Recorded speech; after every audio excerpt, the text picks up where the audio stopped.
Dear God, can we just take that clip and broadcast it all over the internet? Stop changing your fundamental business model unless your customer wants it.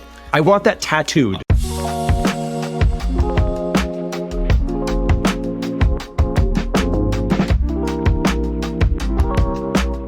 Hi, Deanna. How you doing? Hey, Adam. Never been better. Never been better? Okay. No. Is that true? Tuesday. Is that really true? What's not to love about a Tuesday in July, you know? Yeah, summer goes by pretty quick, it feels like. Like, I always remember as a kid, it was just like that beautiful long, 3 months. And it felt like summer started we started summer in July. Like, it went from my kid being out of school to suddenly being smack dab in the middle of July. And then realizing that, August is going to be done pretty soon. And that although the season might go on for a little while, the weather might go on for a little while, summer is really truly when, I think your kid's out of school and you're not sending him off to be with his friends and his teacher and all that, but he's home and you're figuring out what to do with him the entire summer. You've got a little one. Whole year summer?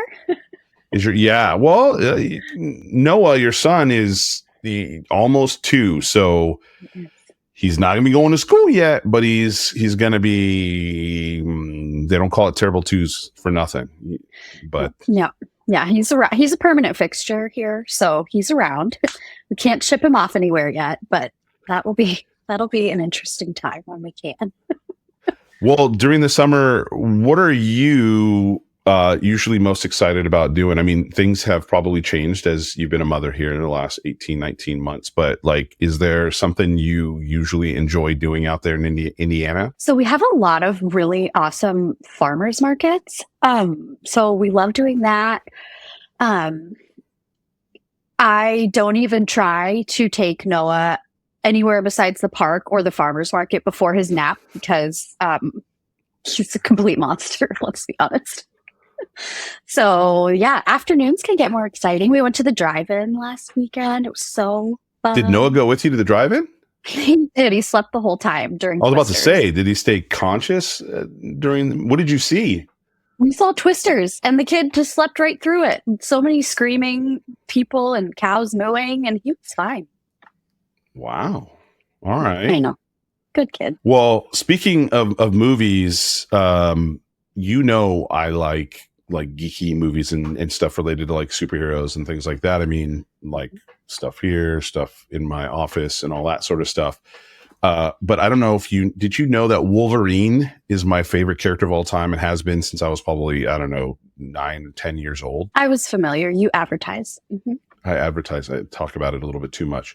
Well, I am super excited on Thursday because the Deadpool Wolverine movie comes out and it is the closest thing to how Wolverine as a character should be portrayed. I mean, the last movie, Logan, was incredible. It was awesome, but it took many years. I think there was a lot of folks that really loved the X-Men movies. I was one of those that actually read the comic books, and the movies were not really great for folks that read the comic books. They were whatever they could be. And they kind of set the stage for all the other cool stuff that happened with, Iron Man and all that stuff afterwards, who were very, very cool books.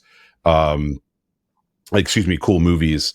But this particular one and the way that they're doing it with, Ryan Reynolds is incredible as Deadpool. And they make it almost into trains, planes, and automobiles, using it as a way of retiring all the old Fox properties that were licensed under or via Marvel into Fox. And so now that Disney has acquired them, this movie is just kind of like an ode to all the characters that used to be on all the Fox properties under Marvel that they're just kind of letting die off. And so I hear it's supposed to be incredible, and I can't wait. I bought one single ticket. Nice. I'd love to have my wife go with me, but will not be able to bring my son to Deadpool. So unfortunately, she's going to not be able to go to the first showing. We'll figure out something afterwards. But that's she that's can what go to I'm looking showings forward to this week. 3 through 5 with you, you know? Yeah, through. Well, there'll be probably one of those things where I know not many people do that these days, but I'll probably buy the DVD or buy the digital version and have it available to watch anytime that I want. You know, just sit there with my popcorn and. You gotta support big DVD. You know, big DVD. I am so excited because today we're going to be sharing a conversation that I had with Rand Fishkin. And I know you are a fan of Rand and his company, SparkToro. You and I are often discussing what we've learned from him and Amanda, who is the CMO over at SparkToro, Rand Fishkin's new company. When I say new, it's been a couple years now. But he was formerly the co-founder and CEO of Moz SEO, and a lot of folks consider Rand a huge voice on SEO, and I'd say that he still is. But he also recognizes how much things continue to change, especially now also with AI and its impact on SEO and so on. And so he's always pretty modest about kind of what he continues to know these days.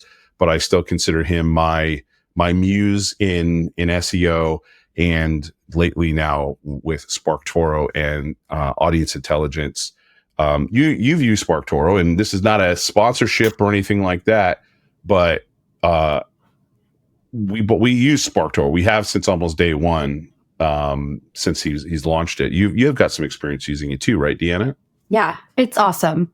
I like the hidden gems.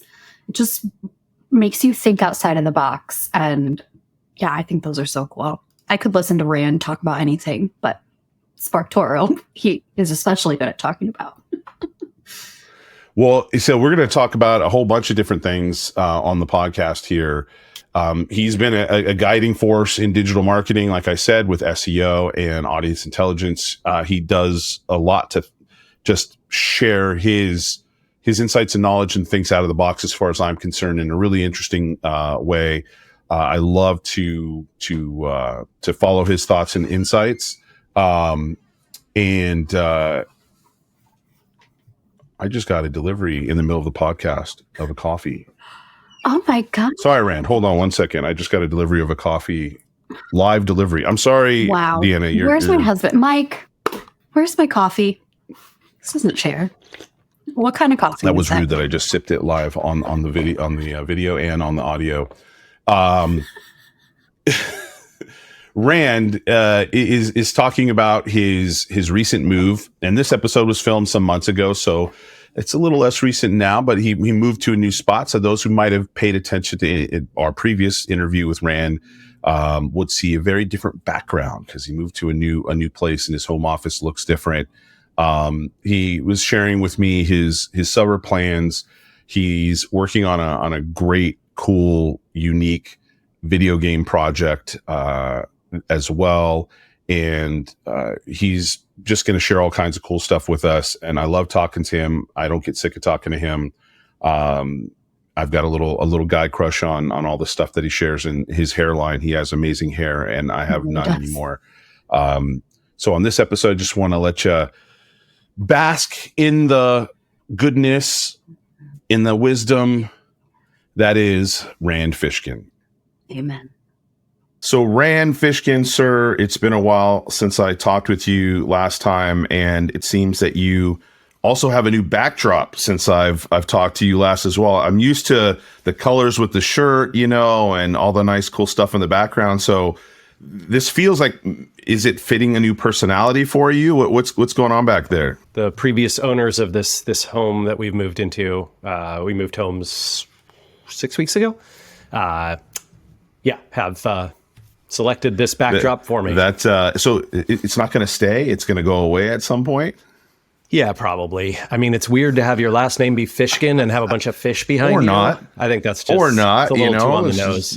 But I get it. I mean, your name's Adam. If you had like a Garden of Eden behind you, people would be like, "Oh, that's weird." If I was on a Zoom call with just a fig leaf, that would I wouldn't want to push it that far. But Hey, we're not going to talk about Wednesday's call. We said whatever's under the desk in the Zoom calls, nobody needs to know about it. I'm so happy to be talking to you. I said it before, and I'll continue to say it. You're one of my favorite folks in marketing, let alone people. I really have always enjoyed your point of view, what you put out there, and consider you one of my top trusted sources and all these things. So thanks for joining me today. That is far too kind of you. There's no way I'm going to live up to this introduction. Now I know usually I'll say, what is it to you? Under promise and over deliver. Say this is going to be the crappiest podcast you've ever listened to. But good to have you. And it's, how long has it been now since you started SparkToro? We are coming up on 5 years. I think it'll be 5 years in June and 3 years live. So I could swear that I joined right when you made it available publicly. And I don't know why my brain was like, it's been like a year or something. I think I'm just thinking in my own. Because we launched Adam the exact same month that COVID blew up the world, right? April 2020. So we did like a little private invite in March, and then as the pandemic was getting very serious and horrifying, that's when we launched SparkToro, because we really couldn't hold out any longer. We had thought we were going to launch earlier, and yep, that's just the way it was. But it ended up going fine, right? Obviously, digital marketing universe took off like a rocket. As did most things digital with the pandemic, and SparkToro became a sort of a must-have tool for folks in that world. And yeah, so 6 months in, we were able to become profitable, and we've been nicely generating revenue since. We're about to repay our investors next month, knock on wood, which is pretty exciting. And I think we're right around 1,500 paying customers and about 75,000 people who use the free version of the product. Yeah, that's incredible. So did you see a difference kind of as you launched amidst COVID versus when things seemed to sort of, when we sort of all accepted that we were kind of post-COVID at some point? Let's see. It's a little difficult. Like when you're such a tiny startup, every small change in, oh, hey, a video did really well for us on LinkedIn, or somebody wrote a nice article about us, or someone recommended us to a couple agencies, that can move the needle for you when you're the size that we are. And so it's very difficult to say how macro conditions impact a company like SparkToro. When I was at Moz and we were, 25, 30,000 paying subscribers and, millions in traffic, that was easier to feel macroeconomic changes, right? Like the 2008 banking crisis, we could feel it. It ended up being quite good for us because everybody was pulling their budgets from paid to organic. But it's really hard to tell in a company like SparkToro. Just again, so that those who may not have heard the previous podcast or don't know about SparkToro, right? SparkToro, audience intelligence. Can you give the short elevator pitch for it? Because we'll talk about it a little bit along with some of the other stuff you're doing in just a second. Sure. So SparkToro is an audience research platform, and it's a super, super simple tool. So anyone can just try it for free. Basically what you do is you go and search a giant index of about 85 million public social and web profiles that are all sort of mashed together on the back end. And then we tell you information about their demographics and behaviors. So for example, someone reached out to me yesterday and asked about, hey, I'm trying to work with organic growers to sell produce to independent grocery retailers in the Northeast. Can you tell me about their habits and where I can find them and where I should do marketing and advertising to them? Because they don't go and search Google for this kind of thing, right? You have to sort of create ambient awareness. And so, I ran a SparkToro search, I think, for people whose profiles, their like bio on LinkedIn or Twitter or Facebook or whatever, included the word independent grocery. And then I looked at those people. The group was very small. Like there's only a few people who are active on social media who have that. But from that small group, I found sort of an independent grocers buyers association. And then I analyzed everyone who follows that social account across any of their platforms. And I sent that data back to the person, was like, hey, here's your general demographics, like gender and age and education and geographic distribution and blah, blah, blah. And here's what they read and watch and listen to and pay attention to. Here's the podcasts they subscribe to, the YouTube channels they watch, the social accounts they follow.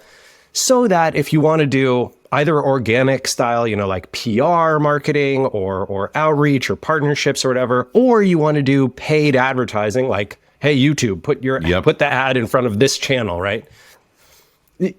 SparkToro is very good for that. And we have lots of folks who use us kind of on both ends of that. So, Amanda did a recent case study with someone. Amanda's my coworker, our third person at SparkToro. There's only 3 of us. Case study with an agency that basically just uses SparkToro to do all their social ad buys. So Reddit, LinkedIn, Twitter, Facebook, Instagram, et cetera, YouTube. And then lots of folks who use us essentially for some combination of like digital PR or partnerships, content marketing. That's the thing I love about the product, because again, I mentioned I've been a customer for a while, is the versatility, and almost like it's kind of like the sky's the limit if you can get creative with it. And it was funny you had mentioned about the grocers and like the association. We had a client, we do have a client that they're trying to, over the last couple of years, they've been penetrating more and more into the pharmaceutical market, but it's like pharma and life sciences and all this, but they do content strategy and and it's not like content marketing, it's technical content, it's structured content, all kinds of different stuff in that area. And we were able to do something very similar to what you just described, as far as identifying the associations that these individuals would, because people aren't necessarily raising their hand and saying this is what we do in their social profiles for this particular market. And so finding those associations, or I didn't realize there was these huge like media properties that all of these organizations go to. They're very limited, but they have lots and lots of followers and readers and so on. And then we were able to reverse engineer. Once we found those, we could go, okay, the people that visit the site, the people that go to these profiles. And I was like, we wouldn't have been able to narrow things down and properly target if we didn't have that information. So it was really, really cool.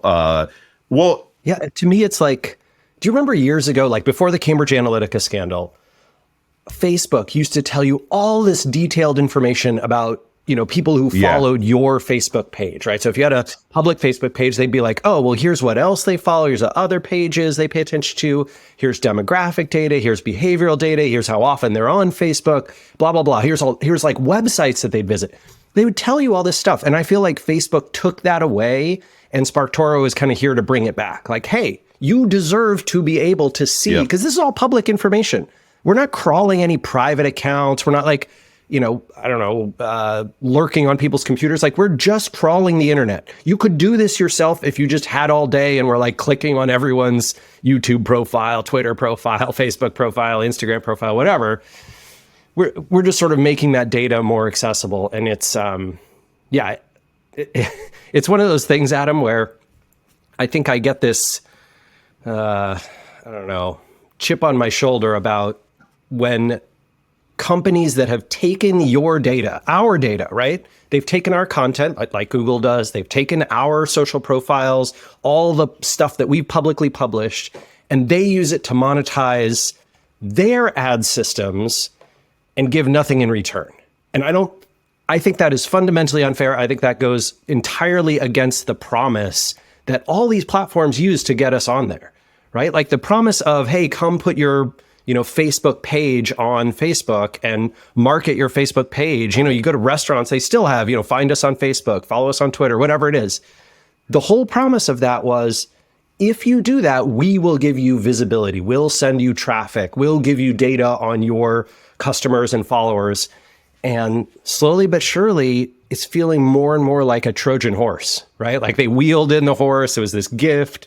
And now the soldiers of monetization and late stage capitalism. Yeah, you jumping beat me out to and the killing punch us there all. with the end of that, and I know you're highly aware of it because you talk about this both to some extent in your book a little bit, and in other areas where, again, that's what I love about you, that you don't you sort of you're on your island, you got your business and all that stuff, and you don't have to be dependent upon some of those big folks. So therefore, you speak, I think, a little bit more openly about your thoughts in ways that I think other marketers and stuff don't quite do. And you have the experience to back it up. And I want to talk a little bit about something that so last time we talked, you had talked about how you had made a pattern you made a habit of kicking the tires of things that Google said about, where this is going, about what Google said would or would not impact their search rankings, for instance, and then you would go kick the tires and prove how some of the things they said were in fact true, or things they said wouldn't impact did. I want to know, like, this was something that was just burning in my heart today as I knew I was going to talk to you. What are you like breaking or kicking the tires on or testing these days in that same spirit? Yeah, so let's see. A friend of mine actually runs a keyword research centric agency. She and her team are super talented and go real deep on this stuff. It's called Key Phraseology. They're Lindsay Wassel. So she used to be my head of SEO way back in the day at Moz. And so she and I have been, friends for forever. And we were chatting while we were together at this event in Bologna in Italy. And I was like, Lindsay, how much of Google's keyword data do they actually reveal in the Google Ads interface or Google Trends or Google Search Console? Like, are any of those sources telling you all of the keywords that really have search volume? Or is there like, oh, we're going to filter all these here, we're not going to show people these? And I say this is important because every single keyword research tool out there relies on Google Ads scraping, right, to provide data to you. And if that is not a comprehensive source, then almost every person who does search marketing is sort of getting biased in these wrong directions. Anyway, I thought that would be a really cool project to investigate. And so we're digging in. I'm talking to the Data Box guys later today about contributing to that project. So yeah, trying to kick the tires a little bit less on like search rankings and a little bit more on, hey, I think, this is the same way I feel about Facebook that we just talked about. I think these big platforms have data that they are not showing you in order to bias marketers and content creators and everybody toward. Yeah, it's not that it's not just that they're hiding something. What you're saying, they're not just hiding something, but they're hiding something that actually, like you said, leans in a particular direction, which is a different story than just going, oh yeah, we got 10 pieces of data, but we're just keeping these 2 pieces of data because they're more valuable. You're talking about potentially filtering some of that data in a direction. Yeah. And look, I mean, I get it. I think if you and I were in charge of ad monetization at Google, we would also, look at search keywords and queries and stuff and be like, hey, why are we presenting these as ad options when we know that the ad click-through rate is low and most of the people are looking for organic stuff, or these are informational or navigational queries? Like, let's not do that. Let's show everybody the keywords that we really want them to bid on. Which, I think that it sucks for marketers, but unless you know it's happening, unless someone's proven that it's happening, and that study and that data is getting lots of discussion, the entire market is going to make bad and wrong decisions. And that has been, for a long time, Adam, that's been my, I don't know, burden. Like I take on this responsibility, like, gosh, it's my job to, I don't know why exactly I feel this way, but I feel this deep responsibility to sort of like call out Google and Facebook and Twitter and LinkedIn, anybody on their BS, right? And show marketers in the marketing field, like, this is what's really happening. This is how this stuff really works. if you want to have success, like you have to understand these principles, and you've got to understand the data that they are hiding and why they're hiding it and what their incentives are, and only trust the things that that you can prove are trustworthy. It's frustrated me for decades how marketers, especially in the search marketing field, sort of repeat and trust the statements from Google's representatives. And they're the same kind of people who wouldn't trust a word from, I don't know, a politician, right? Would never trust a thing that, I don't know, they're going back to grocery stores. Like they wouldn't trust what Kraft Foods says about, the ingredients in something. But for some reason, they're like, oh, John Mueller said this. Well, it must be true. Come on, man. Like, well, let me ask you about that, because there's so you... many things wrapped up into what you said, especially when you're talking about like that you have a drive for kind of really getting to the bottom of things. And I think marketers, there's so many things going on in digital marketing. And I think that there's a group of folks that just sort of like find the answer at the last minute when they need it, and they're kind of working hard on making sure they're doing what they need to in their job and moving forward with sort of that public information that's there, and trying to trust that authoritative source. And then there's folks, I think personally that agencies, especially agencies that have sort of been around for a while and has some institutional knowledge, have an opportunity to get more variety as far as their experiences and their knowledge and everything from a marketing perspective, and therefore can understand the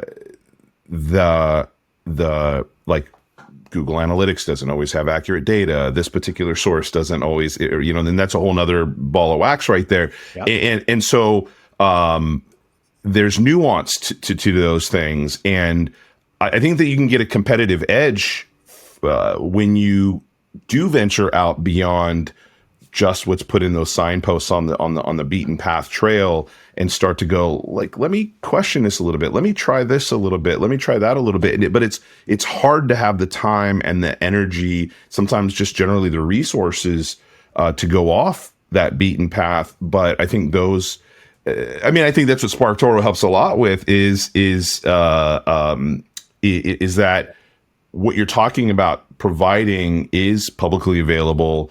It goes beyond what all the other big networks have. So it's sort of unlocking something that if you decide to venture in that direction a little bit, takes you off the beaten path of everybody else who's just sort of taking whatever they're getting from those limited data sources elsewhere. What are your thoughts on that? Yeah.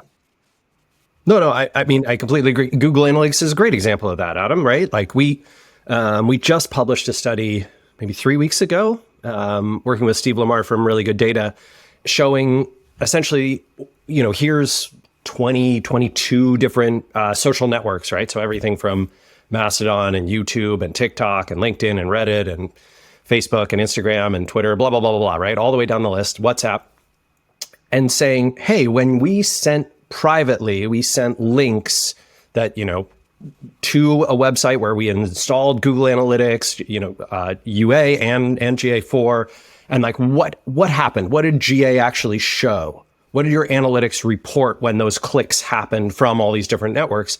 And the answer is half of them hide somewhere between 25% and all referral data, right? So when you think you got this many clicks from LinkedIn, you actually probably got way more. When you think you got no traffic from Mastodon, you actually got probably quite a bit. The problem is that Mastodon hides the referral string, so it all gets dumped into the direct bucket.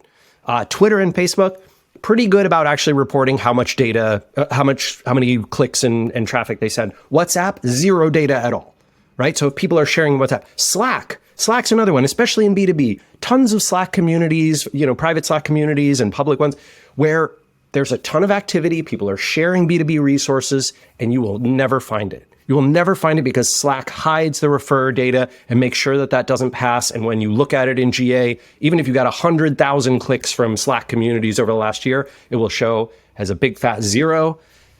And instead, it'll be in your direct bucket. Obviously, it's not direct. And being able to prove that, right? Being able to show how big of a problem dark social is changes. I hope it changes a lot of executives' mindsets around whether to invest in social media marketing, right? Because instead of going and looking at their analytics and saying, hey, all these efforts that you've been doing didn't bring us a lick of traffic. They go, wait a minute. Can I see the direct bucket? Can I see the direct bucket before we made a 6-month deep effort on social and after? Oh, hang on a minute. That got a lot bigger. That's probably, I can't prove it, but I know that these, this increase in traffic came from these efforts that we did. Almost certainly it did. And you got to take some things on faith, and you probably have to use vanity metrics to prove it to yourself, right? Like you go to LinkedIn or you go to Reddit or you go to Facebook and you look at, well, how many upvotes did we get? How many comments did we get? How many impressions did we get? How many views did we get? These kind of things that, analysts have been railing against for 20 years are probably the new way to measure. That's right? And funny. So, this is speaking exactly to your point. You got to change that mindset. And the only way to do it is to prove it with experimentation. Yeah. And a lot of folks don't either have the time or take the time to do that very much. And you have been doing that. I'm glad that you brought up the dark social research, because that's one of a handful of things that you all have been doing. And I love it. You, Amanda, definitely are showing up quite a bit, and usually at the top of my feed on LinkedIn, strictly because of all that great stuff that you're sharing over there. And I saw that, and it did get me to think about things on that front quite differently, and actually almost in a way pair it with the sort of the zero-click content, which I actually hope that I can talk to Amanda. I want to talk with her about that, so I don't want to go too far down that road. But the pairing of the zero-click content and all of the dark social stuff, I think, was just like it dovetailed together beautifully well. And there's so much to talk about there, and I know that I only have you for a limited time, and I'm dying to hear, as somebody who puts together a lot of great content, but also was one of the biggest voices in the search world. AI, it's the tip of everybody's tongue. I think recently you put on LinkedIn that you're still kind of just kicking the tires yourself and seeing how you personally want to use AI, and you may be using it in other areas of whether it's business or of course, AI has been still, besides the generative stuff that has just continued to explode more recently, has been in the background in a lot of our products and stuff like that for quite some time. But tell me if this is what you were saying, because this is kind of a bit how I feel is this space of generative AI is moving at like an unprecedented speed at the moment, it feels like. And products, people throwing stuff in just for the sake of saying they've got something that now will like write something and click up or whatever, which I think is ridiculous. It's just like table stakes to make sure that they've marked it off the list and they've got it included in their product. But things are moving so fast, and the features and what they can do and what people are making it do, utilizing things like, ChatGPT has plugins, and folks just going, hey, let's test out these ways to have AIs working with each other, and they're hacking it together with the OpenAI API and all that sort of stuff. I sort of feel like whatever I learned today is going to be supplanted by something in like a week or two. And so to kind of go too deep in certain areas and kind of plant your flag there is a bit premature, but just keeping a finger on the pulse of that is really important. What were you saying in that regards, that you're sort of just kind of standing back and observing from your experienced perspective at the moment, or are you diving in behind the scenes?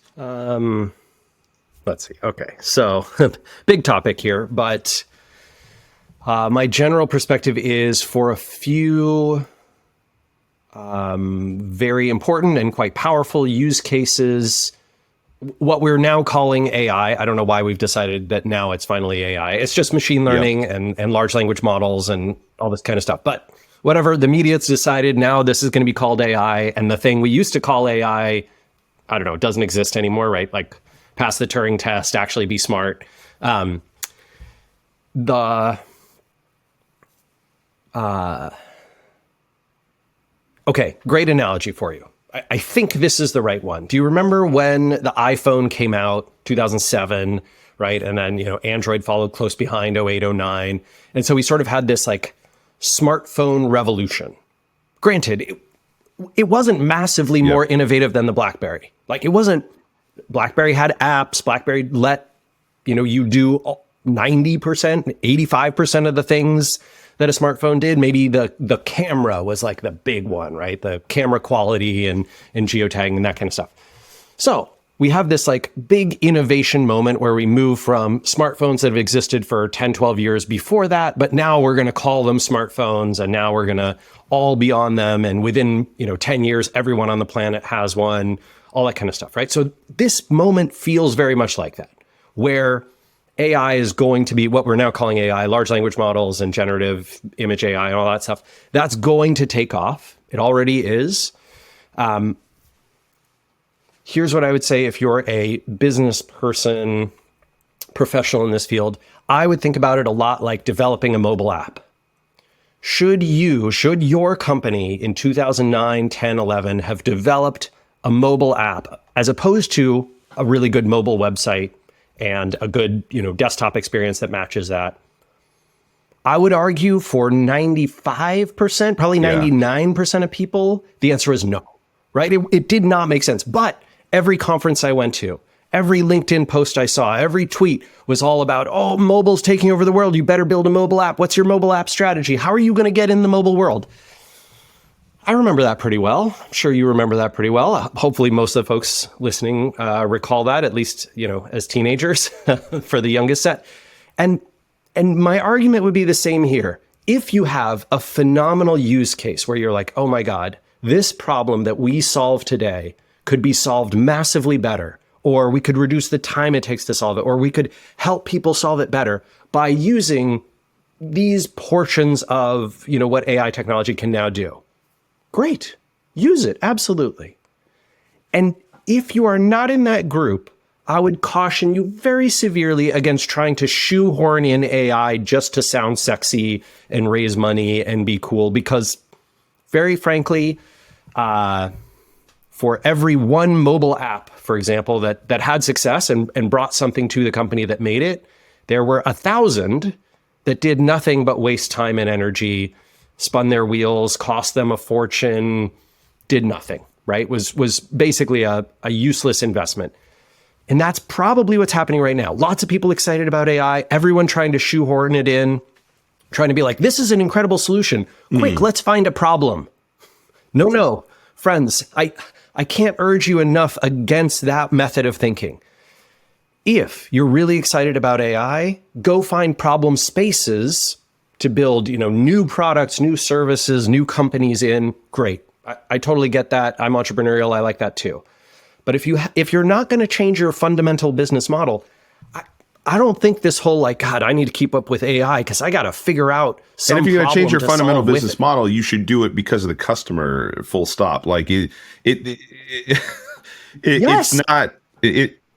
Dear God, can we just take that clip and broadcast it all over the internet? Stop changing your fundamental business model unless your customer wants it. I want that tattooed. I was going to say, pretty. I'm Jewish, so I I'll don't check get back tattoos. next time But, I talk with you and just boom, and just put Adam Helweh right under there. And I think the important, you're 100% right, and I think it's. I was talking about following behaviors and expectations. The tipping point that you were talking about, just like with the iPhone, was that something happened, whether it was cultural, whether there was something in the technology in that last 10 or 20%, whatever that was, that got human beings to decide that they wanted to adopt this. And that, like, things like touchscreen. Well, it was the first device that was like the gestures, the touches, and maybe that was it. And folks went, this is awesome. I love it. Or even just the experience feeling magical initially. So people, because I know that the iPhone was one of those things where if you showed somebody, especially I have my first iPhone right back here, number one, you'd show somebody in those first couple years, and their eyes lit up and they were like, I've never seen something like this. Functionally, it was doing a lot of the same things, like you said, that a lot of the other devices were, but it grabbed people's attention and made it feel a little magical. Yeah. And they went, I want to go out and I want to get one. And then just the overall experience changed people's behaviors, and then the expectation of what they thought a product should be like, the experience of using a device like this should be like, which is why Android followed suit, and so on. So I think to your point, being able to pay attention to how is AI impacting the behaviors and expectations of your customers, and how can you fulfill that need when you are developing something out or adding it to your product or whatever. And so, right, like last year, we hit that point around that November timeframe or whatever it was, where ChatGPT came out. The interface was really what made it different. DALL-E had been around for a long time. Generative writing products like Jasper had been around for well over a year. And suddenly ChatGPT made it, and quite honestly, even the data that ChatGPT was providing, the responses, although it felt conversational and human, and that probably helped a lot of the information and data is still outdated, not accurate, not trustworthy. And it reminds me a lot of what we talked about a moment ago, where we're sitting there going, so we're supposed to just blindly trust this in the same way that we blindly trust all of our metrics or the data that we're getting from some of the big guys and that sort of thing. So I'm a big proponent of at least following those expectations and behaviors, and then kind of matching it with, well, like, what's the reliability, or how reliable can we believe these experiences to be? Are we going to be starting to deliver all of our content now instead of search? Are we going to be doing it all through generative AI, ChatGPT type experiences? Probably at some point there'll be some significant thing like that, right? But until folks feel that they can rely on it to give them accurate information, it isn't fulfilling the promise just yet. I would be. So I think that many people falsely assume that a large language model knows things and has information, and it does not. Right. So like all the time I see people saying, hey, I asked ChatGPT this thing and look at this answer that I got back, which they are now citing as similar to citing, I don't know, Wikipedia or a Google search result, and saying like, see, I got the answer, but you didn't. What you got was predictive text. Right. So the only thing a large language model knows is what words are likely to come after which other words. And it also knows how to interpret and apply the prompt that you gave it, and even contextually apply the previous prompts to the predictive text that it spits out. When you understand how it works, I think you use it a very different way than if you don't understand how it works and you think it is an answer engine, right? And you think that it's giving you something. So the best use cases I've heard for it are, I don't like starting with a blank template. I don't like staring at a blank page as a writer. I don't like looking at a brief as an artist or an illustrator and having to start from scratch, from nothing. So I like using generative AI on the visual or text side to put something together for me. And then the human being, will turn that into something that I actually think is good and worthy of showing to my boss, client, team, project, whatever. Great. If that is working for you, wonderful. I'm not trying to stop you. But if you are taking that information and you are directly citing it as, well, this is accurate, this must be correct, I can publish this. Whew, my friend. I mean, to be totally honest, this is like trusting, a bunch of 6-year-olds in a classroom who are like, okay, the teacher's assignment is, I want you to put together a bunch of words that you think a grown-up might say to you about this topic. And these are clearly very smart 6-year-olds. Like, they've done, they're good at it. But do they really know things? Yeah, just facts are constantly wrong. Descriptions are constantly wrong. Yeah, trusting that data is dangerous. You said a lot of folks are treating it like an answer engine. And I think people have an opportunity right now to treat it like an idea engine. And when an idea engine doesn't necessarily mean that, well, give me 10 ideas. And I hate whether it's TikTok or YouTube or whatever, seeing folks are just like, how I write my content for my blog, an entire quarter of content in 10 minutes, or how I come up with the ideas.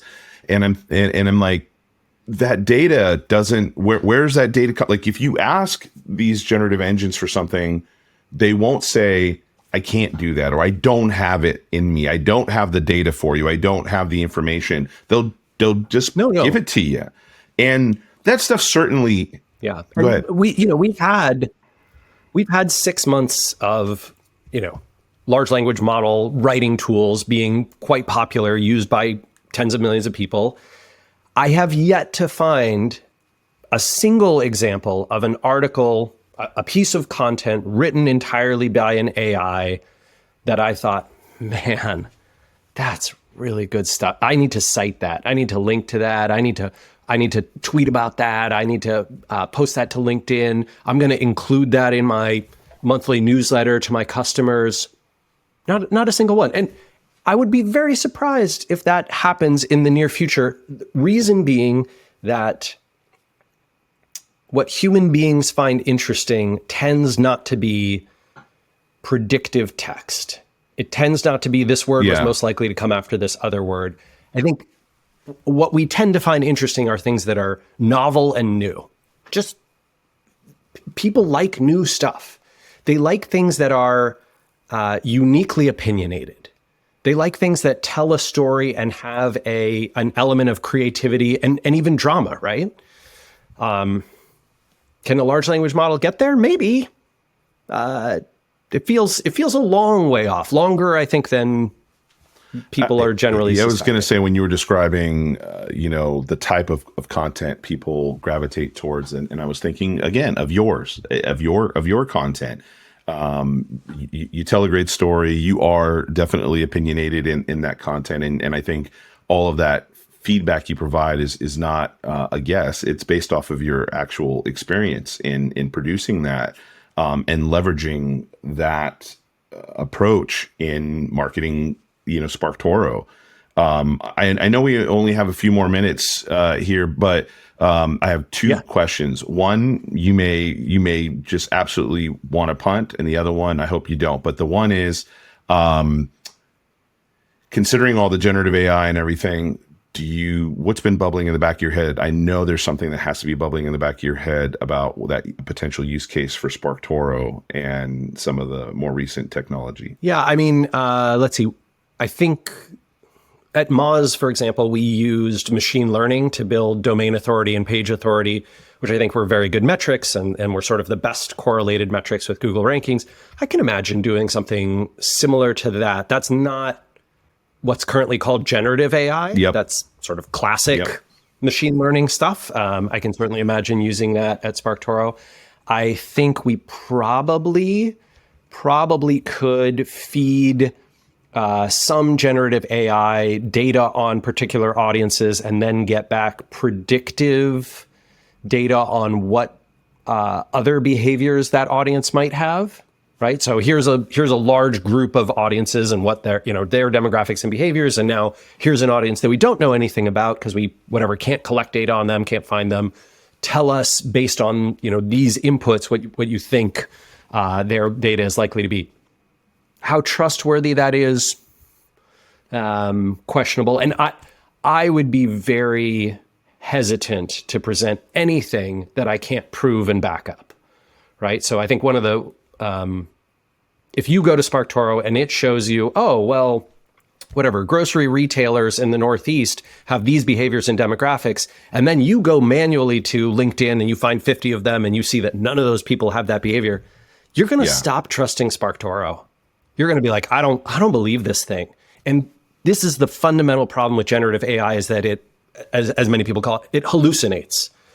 So right now, I'm a little bit skeptical. I think that, to be honest with you, Adam, the best use case we've thought of is, let's take, when we build, we're planning on building a little integration with Google Slides, so that you can take an audience group and build a persona in Google Slides automatically.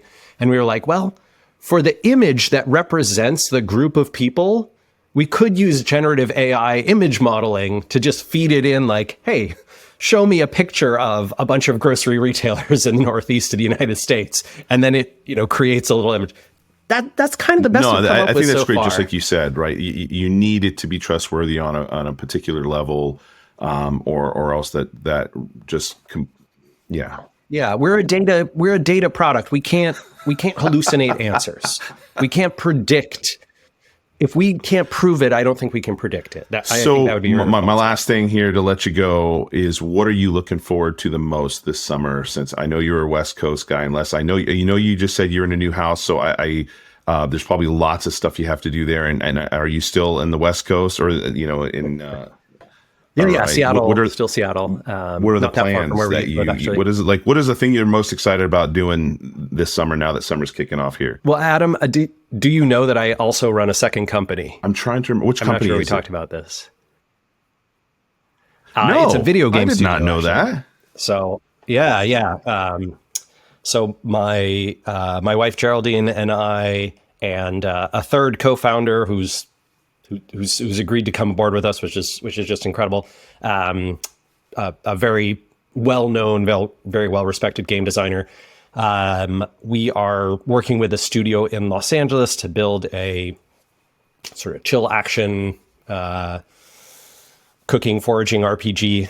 And we're about 6 weeks away from my least favorite process, my scariest process here, which is to go raise money for the game. So that is what I'm looking forward to / dreading / sort of excited about, keeps me up at night. And I think we actually, Geraldine and I just had a conversation last night where we were like, well, if we can't get outside financing, what are we going to do? And we decided that we're going to take out a mortgage on the house. Wow. So we were like, okay, if we can't get this money, like this project is, I am so confident it will be at least, sort of a minimum level of success, that I'm willing to bet my house on. Well, if there's anything I can do to help, that would be awesome. It's that sounds incredible. And, some people feel really good when they can stand up a business and feel successful. You said within 6 months, you guys were making revenue and everything. And so I know it's been a while, and then you decided to risk it a little more with something different, especially a game which is quite different. We'll have to compare notes on what you like to play in your off time outside of your own game as you're testing it some other time. I mean, my top recommendation for folks, if you haven't played it yet, I think Supergiant's Hades is absolutely the best indie game of the last. Which platform is it? 10. Mobile or just extraordinary? Every platform except mobile. So Steam, Switch, Xbox, Hades, PlayStation, you can play it everywhere. Hades. I'll have to check it out. I am a huge fighting game, like since Street Fighter 2 back in the day. And literally 2 days from now, Street Fighter 6 comes out, and Tekken 8's going to be coming out and all this stuff. And yeah. I remember, I haven't played in a long time, but in college, I was a big Soul Calibur. Another Capcom game. Well, cool, man. I hope outside of the stress of, trying to raise funds and running around, that you get some traveling in outside of going to Los Angeles or whatever. And that, we cross paths sometimes when you're out at an event or something like that. But there was a whole bunch of other stuff I wanted to talk to you about, so that means I get to put it aside and talk to you again another time. Well, we'll have to do a the trilogy. We got to make the trilogy work there. Thanks again, Rand. I appreciate your time, brother. Take care. My pleasure, Adam. Take care of yourself.